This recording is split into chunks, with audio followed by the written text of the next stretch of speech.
बच्चों, बायोलॉजी वाला चैनल पे आप सभी का स्वागत है। मैं हूं डॉक्टर हरिओम गंगवार। और बेटा, आप में से बहुत सारे बच्चे ऐसे होंगे जिन्होंने नेशनल टेस्ट अभ्यास पे जाके नीट के क्वेश्चन की प्रैक्टिस की होगी। अब बेटा, हम क्या करने वाले हैं, हम यहाँ पर डेली बेसिस पर जो भी एनटीए टेस्ट अपलोड करेगा उस टेस्ट में बायोलॉजी के क्वेश्चन में जो क्वेश्चन बेटा आपके एनसीईआरटी के बाहर के उनको यहाँ पर सॉल्व करेंगे। क्योंकि एनसीईआरटी के क्वेश्चन तो आप खुद भी कर सकते, लेकिन एनसीईआरटी के बाहर के जो क्वेश्चन हैं उनको सॉल्व करेंगे यहाँ पर डेली बेसिस पे।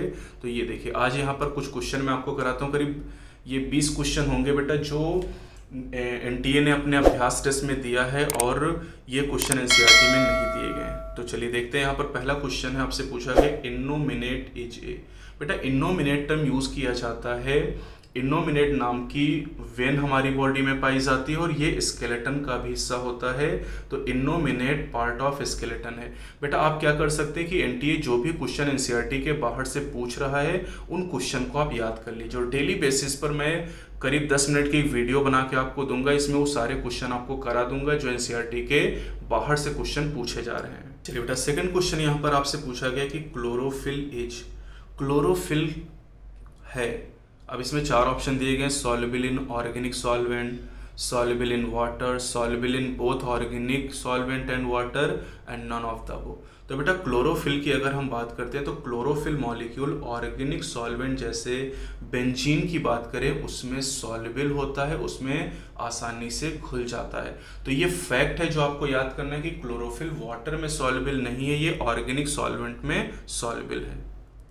चलिए बेटा, अगला क्वेश्चन आपसे पूछा गया हीमोसील इज फाउंड इन।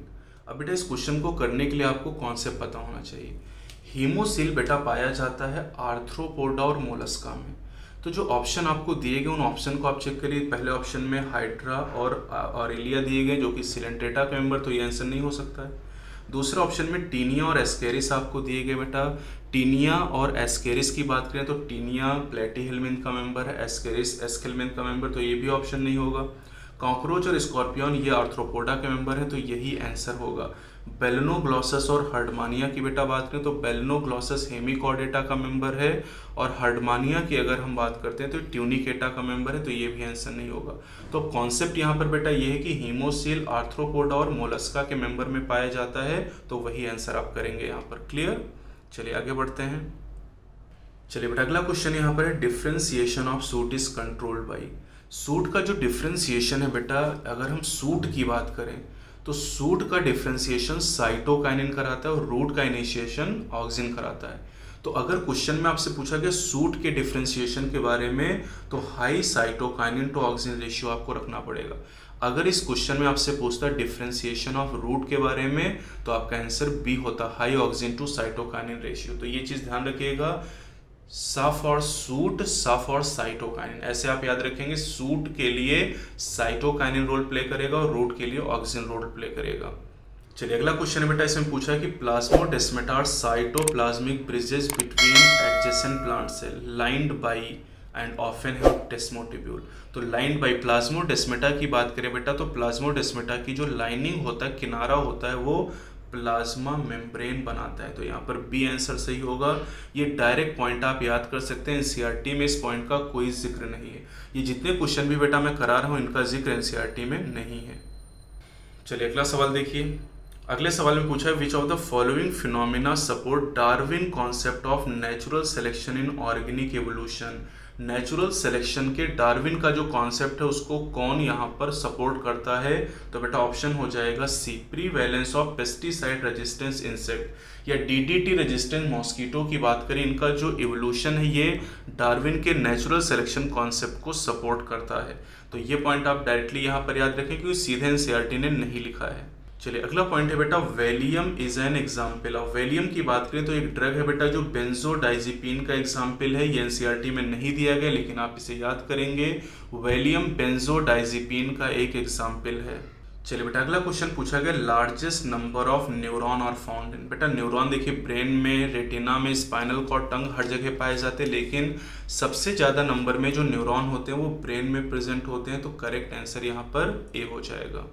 अगला क्वेश्चन है इरेथ्रोपोइसिस में be stimulated by deficiency of. Erythropoiesis का मतलब आरबीसी का प्रोडक्शन।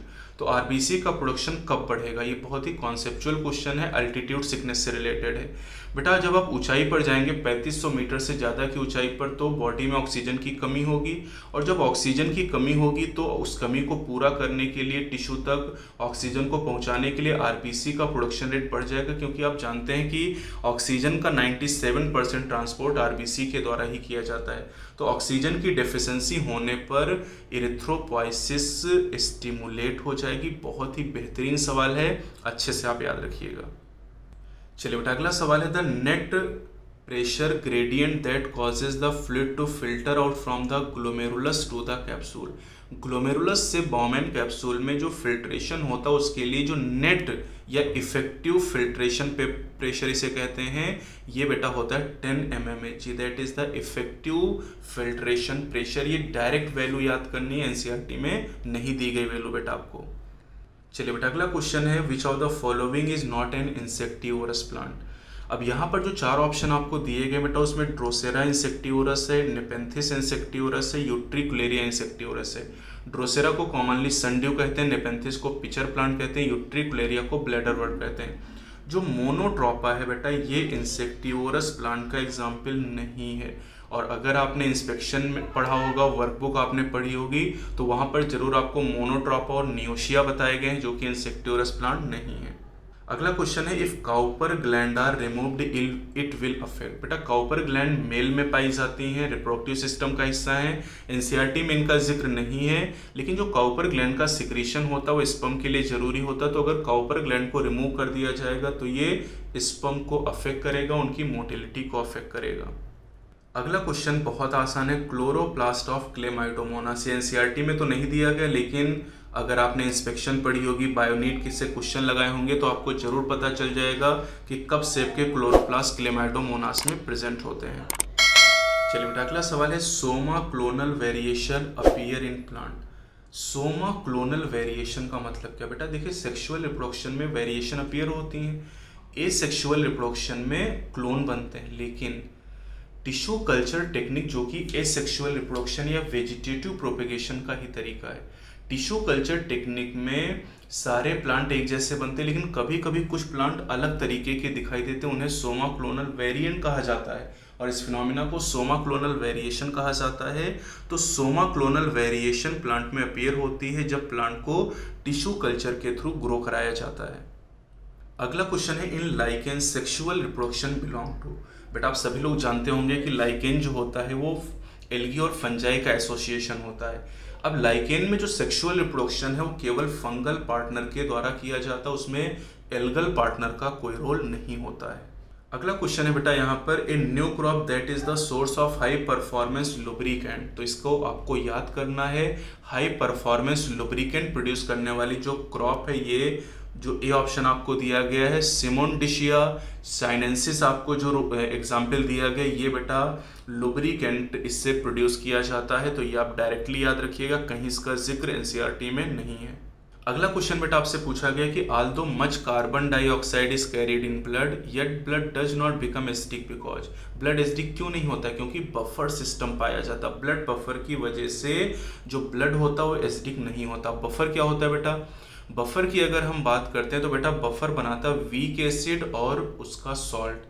तो वीक एसिड बेटा क्या है? H2CO3 वीक एसिड है, और sodium bicarbonate NaHCO3 sodium bicarbonate, ये दोनों H2CO3 एंड सोडियम बाइकार्बोनेट ये बफर सिस्टम का फॉर्मेशन करते हैं। और बेटा लास्ट क्वेश्चन यहाँ पर कि most diverse macromolecule found in cell both physically and chemically. तो सबसे ज़्यादा डाइवर्सिटी बेटा प्रोटीन में पाई जाती है, क्योंकि प्रोटीन में अगर अमीनो एसिड का सीक्वेंस आप चेंज कर देंगे तो नई तरह की प्रोटीन बन जाएगी। तो सबसे डाइवर्स मैक्रोमोलिक्यूल प्रोटीन है, और हमारी सेल के अंदर प्रोटीन आप जानते हैं कि 10 से 15%, अगर मैक्रोमोलिक्यूल में आप देखें तो 10 से 15% प्रोटीन प्रेजेंट होती है। कार्बोहाइड्रेट बेटा अगर देखें तो 3% होते हैं, न्यूक्लिक एसिड 5 से 7% और लिपिड 2% पाई जाती है। तो मुझे उम्मीद है कि आपको ये पसंद आया होगा, और अगर आपको ये अच्छा लग रहा तो कमेंट करके मुझे बताइएगा। वीडियो को लाइक भी करिएगा, कमेंट करके आप मुझे बताइएगा कि आपको ये कैसा लग रहा है, क्या हम इसको कंटिन्यू करें। अगर आपको अच्छा लगे तो अपने फ्रेंड को जरूर शेयर करिएगा, उन्हें बताइएगा। और इसे ये अगर आप बच्चों को पसंद आएगा तो हम डेली बेसिस पर इस तरह से क्वेश्चन अपलोड करते रहेंगे। ओके बच्चों, तो चैनल को सब्सक्राइब जरूर करिए, वीडियो को लाइक करिए। बेस्ट ऑफ लक बच्चों नीट की तैयारी के लिए। अब लगातार मैं वीडियो यहाँ पर अपलोड करता रहूँगा। ओके, बाय बाय बच्चों।